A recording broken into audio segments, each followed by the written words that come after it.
Otro hecho importante desde el punto de vista político y judicial es esta decisión de la justicia de ordenar la prisión preventiva al abogado Gustavo Morales en el caso de sedición que se ha planteado en la provincia. Morales fue protagonista hasta hace unos días de la causa defensora de la doctora Ballesteros en el juicio político en el cual se la destituye a la jueza. Vamos concretamente con esta decisión del caso de la sedición policial. Doctor Arca, ¿cómo le va usted? ¿Cómo está, Germán? Buenas tardes a todos ustedes y buenas tardes a toda la audiencia. ¿Cuál es su análisis de este tema? Bueno, en el día de ayer se celebró una audiencia en la cual se pedía la reformulación de cargos, es decir, se buscaba imputar por un hecho más a otra persona y agregarle otra imputación al doctor Morales, específicamente la desobediencia judicial. Esta audiencia que se celebró ayer duró más de 5 horas, se terminó la resolución aproximadamente 16:40, el juez estaba dando la resolución, el doctor Bernardo Lerario Babot, en la cual, entre una serie de cuestiones que él valoró de que estaban bien formulados los cargos, o sea, bien hecha la imputación, él decidió que con respecto a dos imputados en particular, el imputado Rigo y el imputado Morales, que en este caso es el doctor Gustavo Morales, se le dictara la prisión preventiva por el plazo de 30 días, entendiendo que en el caso de Rigo había un entorpecimiento directo porque cuando se le pidió y se le obligó a la entrega del celular, entregó el celular con toda la información borrada, configurando lo que llama entorpecimiento porque eliminó prueba. Con respecto al doctor Morales, él tenía una serie de medidas de menor intensidad, una serie de prohibiciones, es decir, se le había pedido de que no haga publicación en las redes sociales, no entorpezca siguiendo comentarios en Facebook, en TikTok, en diferentes cuestiones, menos se haga referencia a los funcionarios que él decía que estaban detrás de esta causa, el doctor Jiménez y el contador Jaldo, y sin embargo ese incumplimiento reiterado del doctor Morales ha demostrado no solamente la configuración del delito de desobediencia judicial, porque había una orden que estaba firme, sino al mismo tiempo un entorpecimiento de la justicia, porque desobedece una orden que tenía como objeto cautelar este proceso de investigación en el cual se investiga la instigación a cometer delito, en el caso particular la sedición de las fuerzas policiales. ¿Cómo se encuadra, cómo analiza usted la sedición? Esto es lamentablemente una suerte de daño colateral que quedó de la sedición del año 2014, si mal no recordamos, en el cual hubo un autoacuartelamiento. Fueron, si mal no recuerdo, 3 días bastante nefastos para la sociedad argentina, en la cual hubo una serie de delitos muy graves, hubo una gran cantidad de muertes por reclamos salariales. A partir de ahí fueron enjuiciados varios policías, pero eso generó una suerte de presión y de quiebre que hizo que hubiera una serie de mejoras salariales a lo largo del tiempo, producto de esta situación que en realidad las esferas de la policía y del gobierno tenían miedo de que la policía vuelva a autocuartelarse, poniendo en riesgo la seguridad de los ciudadanos y de los tucumanos y las tucumanas. Esto fue algo que se utilizó como base para generar grupos entre el año pasado, específicamente a inicio de febrero, para seguir hablando sobre las cuestiones salariales, pero siempre haciendo referencia a que si no había una respuesta concreta por parte de las autoridades, había que prender fuego todo, había que prender fuego la Casa de Gobierno, había que volver a autoacuartelarse, como en el año 2014, y eso obviamente constituye una instigación básicamente a cometer un delito, que es el delito de sedición, porque los policías como funcionarios públicos no pueden de ninguna manera ejercer el derecho a huelga, porque si no están incumpliendo funciones que es la de la protección. Sería básicamente como que la Fuerza Armada en un momento diga, no tengo buen salario, dejo de custodiar las fronteras del país. Perdón, usted dice prenderle fuego a la Casa de Gobierno. Sí. ¿Qué decían los policías? Esto surgió de una serie de peritajes que se hicieron, todavía la evidencia está siendo, digamos, trabajada, pero hay un informe bastante pormenorizado del equipo científico de investigaciones fiscales del Ministerio Público, en donde analizan los diferentes teléfonos y hay varias conversaciones de diferentes grupos, entre esas conversaciones del doctor Morales con diferentes personas que trabajan, en teoría para él, en el armado de las redes, así como también con otros miembros de la policía, en donde se habla de que es insostenible la situación salarial, esto es culpa de Jaldo, esto es culpa del ministro de Seguridad, el ministro de Seguridad es un inútil, el jefe de policía es un inútil, lo trata de corrupto, que utiliza la plata de los policías para hacer plazo fijo y irse de vacaciones, toda una serie de cosas, pero además dice, bueno, esto no da para más. Y en esa serie de mensajes, si bien no recuerdo la totalidad, hay algunos que dicen, bueno, si no hay una solución pronta al reclamo salarial, vamos a tener que ir a, digamos, las soluciones más extremas, que sería esto de prender fuego. Entiendo que lo dice en un sentido figurado, pero hace referencia a lo que sucedió literalmente en 2014, que se autoacuartelaron y Tucumán se prendió fuego, digamos. ¿Hay manera de llegar a las otras personas que participaban en esos grupos o que también participaban en esta cuestión de fomentar la sedición o de incitar a esos hechos? Sí, justamente a través del secuestro de los teléfonos y las pericias que se están haciendo específicamente con los números, se está buscando quiénes son los titulares de esa línea. Por eso en un principio había una serie de personas y se fue ampliando la cantidad de imputados, pero también hay otras personas que participaban en el grupo, o sea, estaban o formaban parte, pero no han tenido una actividad que podría considerarse delictiva más allá de un mero comentario que hace específicamente a la libertad de expresión. El resto sí había comentarios que lo encuadraban dentro de lo que era un delito. Usted sabe que anteriormente, cuando lo detuvieron a Morales, ya hubo pronunciamiento del Colegio de Abogados, de distintos sectores, ¿se acuerda? Sí, sí, específicamente hubo una participación de lo que lo prevé el propio Código Procesal Penal cuando se allane el domicilio o el estudio de un abogado, que haya un vedor del Colegio de Abogados y esta persona tiene que controlar de que se respete no solamente el procedimiento en sí, sino lo que hace referencia a la información que tienen otros clientes el abogado por el secreto profesional.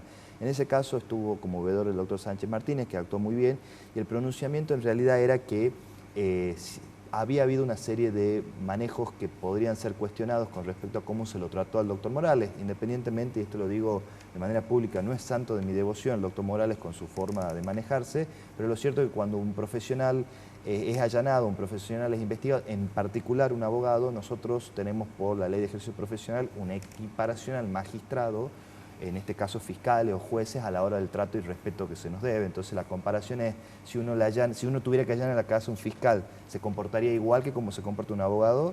No, entonces quiere decir que nosotros estamos un escalón por debajo, lamentablemente. ¿Se están tomando como pruebas mensajes de grupos de WhatsApp y de redes sociales también? De redes sociales, de grupo WhatsApp, así como también una serie de videos subidos en la red TikTok, esta red que es de origen chino, en donde se habla sobre todas estas cuestiones y en particular los mensajes que se extraen no se extraen solamente de las redes, sino de los teléfonos que están en calidad de secuestro, que particularmente uno de los teléfonos del imputado Rigo fue el que generó la mayor polémica, porque el imputado Rigo, que es en teoría quien se encarga de editarle y producirle el material que manda el doctor Morales, entregó su teléfono completamente con todo borrado, con los videos, con todo un teléfono prácticamente formateado. Eso directamente es un entorpecimiento de la investigación porque es el borrado de evidencia que puede ser útil para la averiguación de la verdad. ¿Y ellos tienen alguna herramienta ahora, luego de esta detención que se produce del abogado Morales? Sí, ambos detenidos, entiendo por lo que recuerdo de la audiencia de ayer, que en el caso del doctor Morales, su defensor, el doctor Piedrabuena, interpuso un recurso de apelación. En este caso se tiene que interponer en la misma audiencia y fundar, es decir, no hay que presentar ningún escrito cuando es por prisión preventiva, y de ahí tienen 5 días corridos para fijar una audiencia con un tribunal de impugnación para que revise la imposición de esa medida cautelar de mayor intensidad que la prisión preventiva. Mientras tanto tiene que estar detenido porque no suspende la prisión preventiva.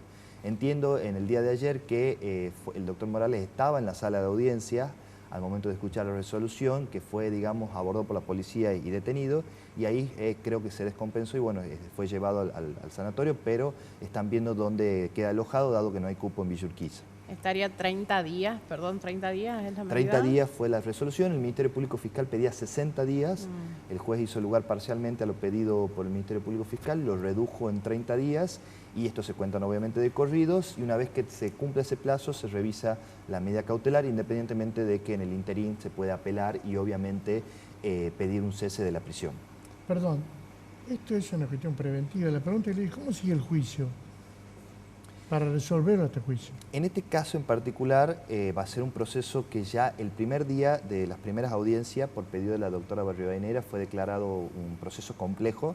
En los casos de los procesos complejos, el código habilita que se extiendan los plazos. La investigación, que normalmente dura 6 meses, puede durar 1 año y 6 meses más, o sea, 18 meses, extendible hasta 6 meses más. Y en ese caso, por la complejidad, no tenemos a ciencia cierta cuál es el cierre. Lo cierto es que tienen que seguir recabando evidencia particularmente en estas conversaciones para poder terminar de armar la suerte de organigrama de personas involucradas que instigaban, para la tesis fiscal obviamente, que instigaban a acuartelarse o a levantarse de alguna manera en contra del gobierno estatal por la falta de respuesta en las medidas. Como un proceso muy complejo, esto va a demorar, hay mucha evidencia, hay testigos que declarar, hay muchos imputados. Esto también complejiza porque la audiencia también, cada vez que se celebra una audiencia, son 8 o 10 personas que tienen sus abogados, tienen que hablar. El Estado provincial está querellando, además, está siendo representado por el doctor Samena y el doctor Molina, y digamos hay toda una intención de encontrar una respuesta desde lo que es la verdad material, como dicen los procesalistas, de qué es realmente lo que sucedió. El Ministerio Público Fiscal, su tesis es que hubo, digamos, una instigación a la sedición por parte de un grupo, en teoría para ellos comandado por una serie de policías y particularmente por el doctor Morales. Por parte de las tesis defensistas entienden que esto es simplemente el ejercicio de la libertad de expresión, en el sentido de que pueden criticar cualquier cosa que ellos consideren incorrecta del funcionamiento del Estado y del gobierno, en particular en lo relativo al reclamo salarial. Y usted que es un especialista en derecho procesal, ¿cuál es el límite? Porque la libertad de expresión tiene un límite. La libertad de expresión siempre encuentra un límite, que es básicamente cuando se deja de ser libertad de expresión y pasa a lo que yo llamo libertinaje de expresión, es decir, cuando utilizo, digamos, las redes o cualquier otro digamos, medio de comunicación a los efectos simples de dañar a otra persona, sea que el daño pueda ser calificable como civil porque daño su reputación, o sea porque instigo, por ejemplo, al odio, a la violencia. Hay un libro muy interesante, un autor español, que se llama Cometer un delito en 140 caracteres.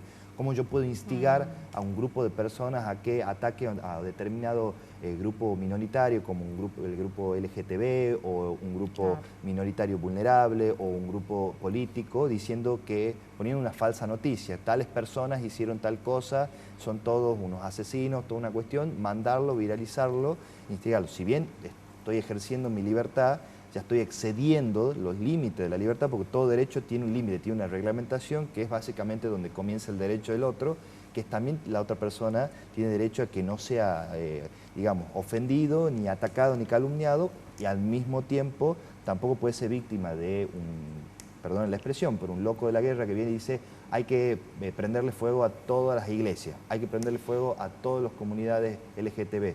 Y si esa persona logra llegar a un grupo, a personas que reciben ese mensaje de manera negativa y van y lo hacen, los está instigando. Que es básicamente, salvando la distancia, lo que la tesis de la Fiscalía con respecto al doctor Morales. Ahora, este tema de la sedición policial, porque una cosa es las redes y otra cosa es la sedición policial, el levantamiento del sector policial. ¿Eso cómo va a seguir? Y por el momento está en una sola causa, en el sentido de que en un solo proceso, de que los que están ahí, la mayoría son policías, algunos no lo son, algunos son, digamos, creo de la rama administrativa. Lo que sucede es que ahí está quien instiga y están ellos también instigando a que sus compañeros se autoacuartelen. Entonces, si bien no hubo una sedición, porque la policía no se autoacuarteló, o sea, no cometió el delito que cometió allá por lo lejos hace 11 años, el 2014, lo cierto es que sí hubo una instigación para que esto suceda si las mejoras policiales no sucedían. Y en esto hay que mandar un mensaje muy claro, no solamente a la sociedad, sino a las fuerzas policiales. Todos los reclamos salariales son válidos, pero las fuerzas policiales no tienen derecho a hacer huelga porque son funcionarios públicos que están encargados de velar por la salud, por nuestra seguridad. Sería como los médicos digan, hacemos paro y cerramos las guardias. O sea, todo el que tenga una urgencia no puede hacerse tratar una guardia. Los médicos hacen paro, pero son con guardias pasivas, es decir, cubren el servicio mínimo en caso de una urgencia, que es lo que supuestamente decían los policías en el 2014, que no sucedió lamentablemente, como recordamos las imágenes de tantos supermercados destruidos y tantas personas damnificadas. Bien, dos palabras, el juicio de la doctora Ballesteros, a su criterio, ¿cómo fue? ¿Fue ajustado a derecho? Y como todo juicio, como todo jurado de enjuiciamiento, lo político está por encima o subyace a lo legal o a lo judicial. Lo cierto es que hay siempre una intencionalidad política detrás de una destitución. Pero debo decir, por los votos, porque todos los votos del jurado de enjuiciamiento fueron positivos en la destitución, o sea, hubo unanimidad. En particularmente me refiero al voto de la persona que nos representa como abogado, que es la doctora Silvia Peiraquia. Entiendo de que si ella, que es la representante de los abogados, se vio convencida de las acusaciones en contra de la doctora Ballesteros, entiendo que más allá de lo político, de cómo se inició el procedimiento, está lo ya judicial de que hubo prueba que confirmó eso. Pero también yo, si te lo puedo poner, digamos, en un grupo de palabras, siguiendo lo creo que es García Márquez, el que tiene el libro, es crónica de una muerte anunciada. Cada vez que se inicia un jury de enjuiciamiento, un jurado de enjuiciamiento, en los últimos 10 años, siempre termina con una destitución. No ha habido ningún caso en los últimos 10 años de absolución de los cargos. Es cierto que hay casos en donde sí merecían la destitución, y en esto hay que entender que los jueces a veces no son destituidos por el contenido de sus sentencias, sino por el comportamiento que se manejan dentro de un juzgado en su momento, la doctora Ballesteros, y después pasó al colegio de jueces, porque lo cierto es que si su comportamiento no es ético, no es equilibrado, no es racional, el mayor problema está en que la decisión que ella toma implica la imposición, en algunos casos, de una prisión preventiva, o sea, va preso una persona por un tiempo determinado, o a veces una pena, o sea, condena a una persona. Entonces, si su forma de manejarse, si su comportamiento no es adecuado, no podemos esperar muy mucho de sus resoluciones judiciales. ¿Hay otros casos? ¿Ha habido otros casos acá en Tucumán? Sí, anteriormente, si mal no recuerdo, en el año 2019 estuvo el caso del doctor Pedicone, conjuntamente con el doctor Stoyanov. Previo a eso, 2017-2018, el doctor Guyot, juez de ejecución, que fue destituido. En el 2022, si mal no, un poco antes creo, el doctor Pisa, que no le habían aceptado la renuncia por jubilación y fue destituido por su intervención en el caso de Paula Tacacho. Sí. Entonces esos son de la historia reciente, mucho más atrás, en los años del 2000 al 2010, no recuerdo la fecha, la doctora Freindenberg, pero fue restituida a su cargo y se jubiló como jueza. Pero cada vez que hay un proceso de destitución, en los últimos 10 años, como digo, terminan con una destitución completa del magistrado. Gracias, doctor. Muchas gracias a ustedes y gracias a la audiencia. Vamos a una pausa y volvemos. Bien.